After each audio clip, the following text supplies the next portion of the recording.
بسم اللہ الرحمن الرحیم۔ السلام علیکم۔ میرا نام عنایا ہے اور میرا تعلق ڈسکا سے ہے۔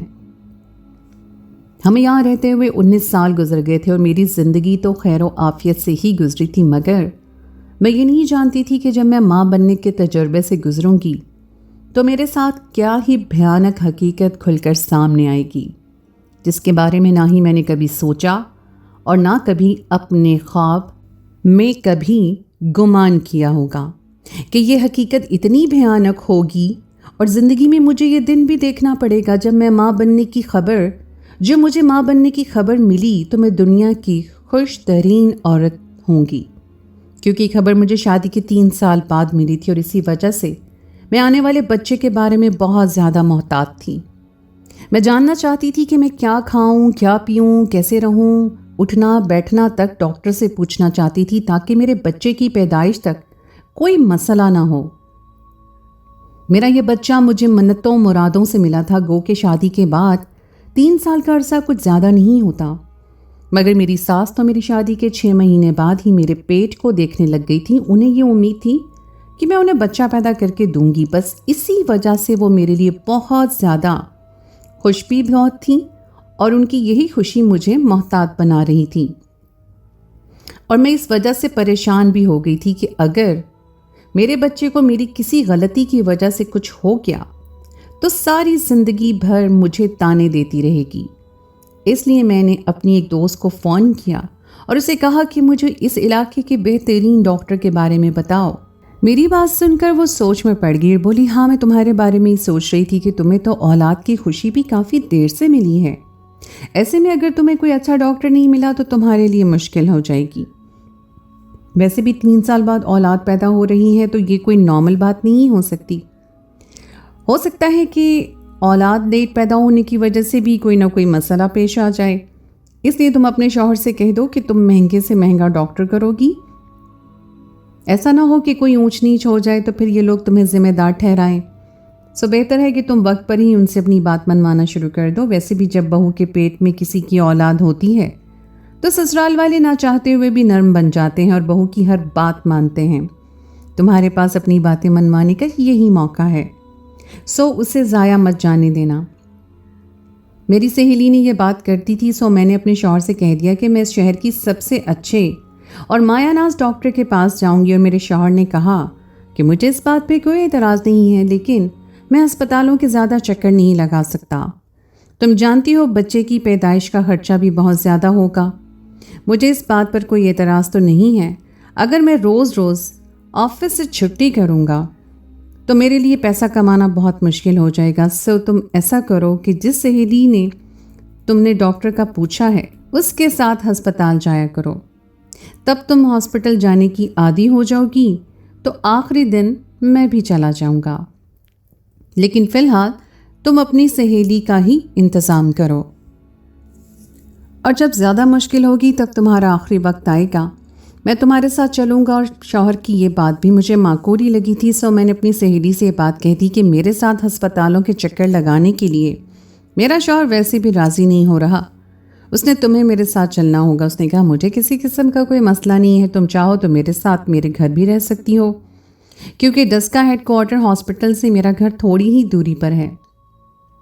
میری سہیلی نے مجھے بتایا کہ تمہیں اس شہر کے سب سے بڑے ہسپتال میں لے کر جاؤں گی، وہاں کوئی اچھا ڈاکٹر ملے گا اور اسی کے ساتھ چلا کریں گے، پھر باقی بھی اپوائنٹمنٹس اسی ڈاکٹر کے ساتھ ہوں گی، اور میرے خیال میں تو تمہیں ایک مرد ڈاکٹر کے ساتھ ہی جانا چاہیے۔ اگر تمہیں کسی لیڈی ڈاکٹر سے اپنا علاج کرواؤ گی تو ہو سکتا ہے کہ کوئی کمی بیشی ہو جائے، لیکن اگر ڈاکٹر مرد ہوگا تو اس بات کا سوال ہی پیدا نہیں ہوتا۔ مردوں کے ہاتھ میں نفاست بھی زیادہ ہوتی ہے اور ان کے ذہنوں میں علم بھی عورتوں سے زیادہ ہوتا ہے۔ ویسے بھی اس شہر میں گائناکالوجسٹ مرد ہی زیادہ اچھے ہیں، اس بات سے ہچکچانا مت کہ تمہاری ڈلیوری کوئی مرد ڈاکٹر کرے گا۔ میں اپنے دوست کی باتیں سن کر بہت خوفزدہ ہوئی تھی، کیونکہ مجھے ہمیشہ سے ایسے ہی مردوں کے سامنے جاتے ہوئے شرماتی تھی۔ میں تو کبھی آج تک اپنے کسی لڑکے کزنس کے سامنے نہیں گئی تھی، تو ایک مرد ڈاکٹر کے سامنے جا کر ایک مرد سے اپنے بچے کی ڈلیوری کروانا میرے لیے بہت ہی غیر معقول سی بات تھی۔ میں نے اپنی اس خوف کا اظہار اپنی سہیلی کے سامنے کیا تو وہ ہنس پڑی اور بولی، لگتا ہے شادی نے تمہارا ذرا سا بھی تمہیں نہیں بدلا، تم تو پہلے کی جیسی ہو۔ میں سوچ رہی تھی کہ شادی کے بعد تم بدل گئی ہوگی، مگر تم کنواری لڑکیوں جیسی ہی شرم و حیا والی ہو۔ مگر میری پیاری سہیلی، اس شرم و حیا کا تم کیا کرو گی جب تمہارے لیے آسانی اسی بات میں ہے کہ تم ایک مرد ڈاکٹر سے اپنا علاج کرواؤ؟ اور ویسے بھی یقین مانو وہ لوگ اتنے پروفیشنل ہوتے ہیں کہ وہ عورت کو عورت کی نظر سے نہیں بلکہ صرف ایک مریضہ کی نظر سے دیکھتے ہیں۔ تم اپنے ذہن سے یہ خوف نکال دو کہ وہ مرد ڈاکٹر ہوگا تو تمہارے ساتھ کوئی برا سلوک کرے گا یا تمہیں گندی نظر سے دیکھے گا۔ یقین مانو میں اس ہسپتال میں کافی عرصے سے آ رہی ہوں اور میری نند بھی اپنا علاج یہیں سے کرواتی ہے، انہیں کبھی کسی قسم کی شکایت کا موقع نہیں ملا، تو بہتر ہے تم بھی اپنا علاج یہیں سے کرواؤ۔ اپنی دوست کی بات سن کر میں حیران رہ گئی تھی۔ مجھے اپنی سہیلی پر بھروسہ تو بلا کا تھا، لیکن حیرت مجھے اس بات پر ہو رہی تھی کہ وہ مجھے یہاں سے علاج کروانے کے لیے بہت زیادہ اصرار کر رہی تھی۔ میں نے اس وقت تو اس بات پر زیادہ دھیان نہیں دیا، لیکن 2-3 دن گزرے تھے کہ ایک عجیب بات ہوئی۔ میں تو گھر میں معمول کے مطابق بیٹھی اپنے شوہر سے باتیں کر رہی تھی، جو میری سہیلی کا فون بجنے لگا۔ میری سہیلی کا فون آیا، وہ مجھ سے کہنے لگی کہ تمہاری ڈاکٹر کے ساتھ اپوائنٹمنٹ ہے، اس لیے تمہیں ڈاکٹر کے پاس جانا ہوگا۔ میں حیران ہو کر پوچھنے لگی کہ میں نے تو ڈاکٹر کو ابھی منتخب ہی نہیں کیا تھا، کیونکہ اس دن ہاسپٹل میں کوئی ڈاکٹر تھا ہی نہیں، تو پھر میری اپوائنٹمنٹ کیسے اور کیوں کر ہو گئی؟ میری بات سن کر وہ کہنے لگی کہ میں تمہاری بہت فکر کرتی ہوں، اسی وجہ سے میں نے خود سے ایک شہر کا سب سے بہترین ڈاکٹر تمہارے لیے منتخب کر لیا ہے۔ سو اب تم کل پرسوں اس کے پاس آ جاؤ تاکہ تمہارا چیک اپ ہو جائے اور پھر تم باقی کے دن سکون سے گزار لو۔ میں نے اپنی سہیلی کا شکریہ ادا کیا، مگر میرے شوہر کے پاس اس دن پیسے نہیں تھے۔ میں نے اسے یہ بھی کہہ دیا کہ میرے شوہر کی تنخواہ 1 تاریخ کو آئے گی تو میں 1 کے بعد ہی آؤں گی۔ اپوائنٹمنٹ لینا کوئی زیادہ مشکل کام تو نہیں ہوتا، تم اس ڈاکٹر سے معذرت کر لو اور کہہ دو کہ میں اگلے ہفتے آؤں گی، کیونکہ میرے پاس اسے دینے کے لیے فیس نہیں ہے۔